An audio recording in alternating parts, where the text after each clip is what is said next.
नमस्कार दोस्तों, मैं उमेश यादव एक ऐसा मुद्दा लेके आया हूँ जो देश का भविष्य डिसाइड करता है और हम आपकी और हमारी ज़िंदगी डिसाइड करता है।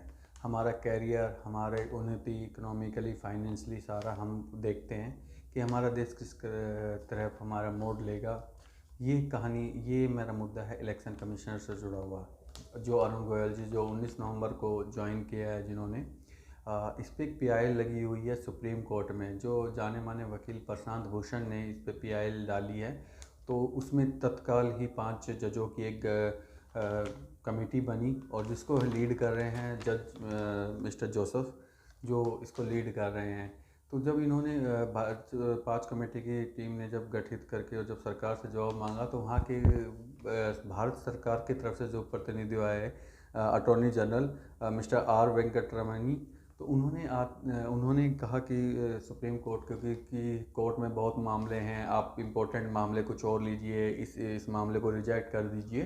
बट 5 जजों की टीम ने उनको बोला कि नहीं, ये भी इम्पोर्टेंट मामला है, देश से जुड़ा हुआ मामला है, तो इस पर हम ये देखना चाहते हैं कि कुछ गड़बड़ तो नहीं हुई है।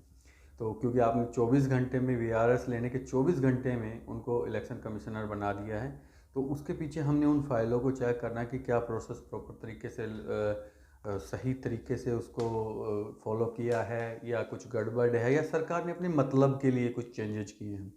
तो क्योंकि 24 घंटे पहले वीआरएस जिन्होंने लिया, 24 घंटे एक मान सकते हो नॉर्मल टाइम होता है। फाइलें एक टेबल से दूसरे टेबल जाने में काफ़ी महीने लग जाते हैं, बट इसको गोयल जी को 24 घंटे में इलेक्शन कमिश्नर बना दिया गया है। इसका प्रोसेस है, जैसे पहले कानून मंत्री के पास फाइल जाती है, फिर राष्ट्रपति प्रधानमंत्री के पास जाती है, फिर उसके बाद राष्ट्रपति जी के पास जाती है, फिर इलेक्शन कमिश्नर डिसाइड होता है। एक्चुअली हमारे पास 3 इलेक्शन कमिश्नर होते हैं, जिसमें से अभी एक रिटायर हो चुके थे, तो खाली पद था। और हमारे चीफ इलेक्शन कमिश्नर अभी 2025 तक हैं।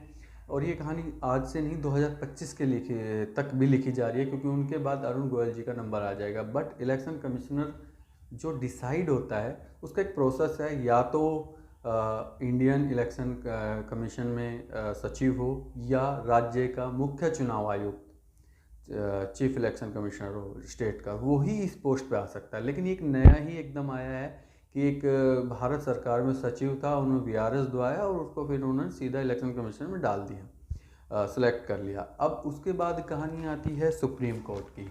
सुप्रीम कोर्ट ने कहा कि भाई हम एक बार आपको फाइल देखना चाहते हैं, बट भारत सरकार को ऑब्जेक्शन है कि भाई ऐसा क्यों कर रहे हैं, आपको क्या ज़रूरत पड़ गई है कि आप ये देखें, हमने सही प्रोसेस यूज किया है। बट सुप्रीम कोर्ट को भी लगा कि नहीं, कुछ तो गड़बड़ है, तभी वो फाइलें मांग रही हैं। क्योंकि सुप्रीम कोर्ट में एक बहुत पुरानी कहानी चल रही है जजों को नियुक्तियों को लेकर। जजों की नियुक्तियों में उन्होंने काफ़ी नाम दिए हुए हैं, उसमें से सिलेक्ट करना है, उसमें से फिर उनमें से, क्योंकि सुप्रीम कोर्ट ने बार बार बताया है कि भाई इतने केस हो गए हैं, बर्डन है, हमें जजों की नियुक्ति करनी है, और उसके बाद क्योंकि डिले पे डिले होता जा रहा है, बट भारत सरकार उस पर ध्यान नहीं दे रही है। अभी केंद्रीय मंत्री, कानून मंत्री जी का भी एक रिप्लाई आया है कि अगर आप कुछ हर काम में टाइम लगता है, अगर आपको जल्दी है तो खुद ही नियुक्ति कर लो। इससे सुप्रीम कोर्ट नाराज़ भी हुआ है कि केंद्रीय मंत्री इस तरीके से, कानून मंत्री इस तरीके से सुप्रीम कोर्ट की अवहेलना कर रहे हैं या उनको नहीं मान रहे हैं। तो ये भी चीज़ एक हम सामने सोचने वाली आई है। बट बात करें कि भाई ये हुआ क्यों है और क्यों generally high court, supreme court ने भी कहा है कि भाई वीआरएस लेने के लिए कम से, जो खुद वीआरएस लेता है उनको 3 महीने का टाइम लगता है टोटली। लेकिन आप 24 घंटे में किया, अच्छी बात है, भारत सरकार बहुत जल्दी काम करे, बट कहीं ना कहीं कुछ ऐसा तो नहीं है कि दाल में कुछ काला है या पूरी दाल ही काली है। क्योंकि हाई कोर्ट, सुप्रीम कोर्ट ने भी कहा कि इलेक्शन कमिश्नर जो होता है वो एक इम्पोर्टेंट पोस्ट होती है, और ऐसी पावर होनी चाहिए उसमें कि वो जो बंदा प्रधानमंत्री के भी खिलाफ एक्शन ले सके या उनकी भी इंक्वायरी कर सके। तो ऐसे स्ट्रॉन्ग कैंडिडेट की हमें आवश्यकता होती है, और एक इंडिपेंडेंट पोस्ट होती है जो देश का भविष्य डिसाइड करती है। क्योंकि मैं एक थोड़ा सा आपको पीछे ले जाना चाहूँगा, ज़्यादा पीछा नहीं, 2019 2019 में उड़ीसा में प्रधानमंत्री जी के चेकिंग की थी एक इलेक्शन कमिश्नर ने, आईएएस ऑफिसर था। बट उसमें क्या हुआ कि इंडियन इलेक्शन कमीशन ने उनको सस्पेंड कर दिया।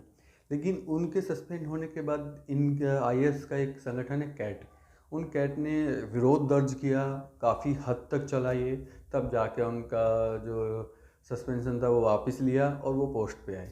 तो क्या ऐसा है कि सरकार अपने काम अपने मतलब के लिए काम कर रही है, या संविधान बचाने के लिए सुप्रीम कोर्ट लड़ रहा है? अभी बहुत मुद्दे हैं। आने वाले टाइम में सुप्रीम कोर्ट और सरकार का टकराव निश्चय है, क्योंकि सुप्रीम कोर्ट ने अभी जो नोटबंदी हुई थी आज से 7 साल पहले, उसकी भी फाइल मांगी है। उसमें अभी नवंबर के फर्स्ट वीक में देना भी था, बट आरबीआई ने और भारत सरकार ने बोला कि अभी तैयारी नहीं है। बट तैयारी आपकी नहीं है फाइल देने के लिए, तो आपने वो सिस्टम लागू कैसे किया? तो अब बस इससे ज़्यादा मैं कुछ ज़्यादा बात ना रखते हुए, और सुप्रीम कोर्ट अपने संविधान के बचाने की लड़ाई लड़ रहा है, सरकारें अपने हिसाब से चल रही हैं, तो मैं तो यही उम्मीद करता हूँ कि सरकार और सुप्रीम कोर्ट अपने संविधान दोनों बचाएं और कानून को प्रायोरिटी देते हुए आगे बढ़े। क्योंकि सरकारें आज कोई काम कर रही है तो अगली सरकार आएगी, वो अपने हिसाब से काम करेगी। तो ये एक तरह से ऐसा कल्चर चल जाएगा कि जो भी सरकार आए वो अपने हिसाब से लोगों को बैठाएं, अपने हिसाब से लोगों को उतारें, और फिर अपने हिसाब से इस देश को बर्बाद करें। ये बर्बाद इसलिए वर्ड कह रहा हूँ कि कोई भी अगर बंदा अपने हिसाब से चलता है तो वो देश के लिए बड़ा हानिकारक होता है, और जो संविधान या कानून से चलता है तो देश ग्रोथ करता है। मुश्किलें आती हैं बट ग्रोथ करता है। तो सुप्रीम कोर्ट अब देखते हैं क्या फ़ैसला चल रहा है। अभी फाइनल डिसीजन आया नहीं है, अभी केस चल ही रहा है, सुप्रीम कोर्ट रिजेक्ट नहीं कर रहा है। बट अब आने वाले टाइम में फ़ाइलें मंगाई जाएंगी, कितना टाइम लगता है, आई होप जल्दी इसका डिसीजन हो जाए। और क्योंकि तभी जाके हम सुप्रीम कोर्ट पे विश्वास कर पाएंगे, भारत सरकार पे विश्वास कर पाएंगे कि संविधान के लिए दोनों ही कंटिन्यू प्रयास कर रहे हैं। इसी के साथ मैं अपनी बात यहीं ख़त्म करते हुए, और मेरा जो चैनल है प्लीज़ आप सब्सक्राइब करें, लाइक करें, शेयर करें, ताकि आपके सब्सक्राइब करने से, लाइक करने से मेरे को हमें मोटिवेशन मिले, और हम और अच्छे अच्छे वीडियो लाएँ। वर्ल्ड लेवल पे हम आपके लिए वीडियो लाने की कोशिश कर रहे हैं, चाहे वो चाहे पॉलिटिकली डिस्टर्बेंस चल रहा हो या एनवायरमेंटली डिस्टर्बेंस चल रहा हो। तो प्लीज़ करके आप ज़्यादा से ज़्यादा शेयर करें, और थैंक यू सो मच।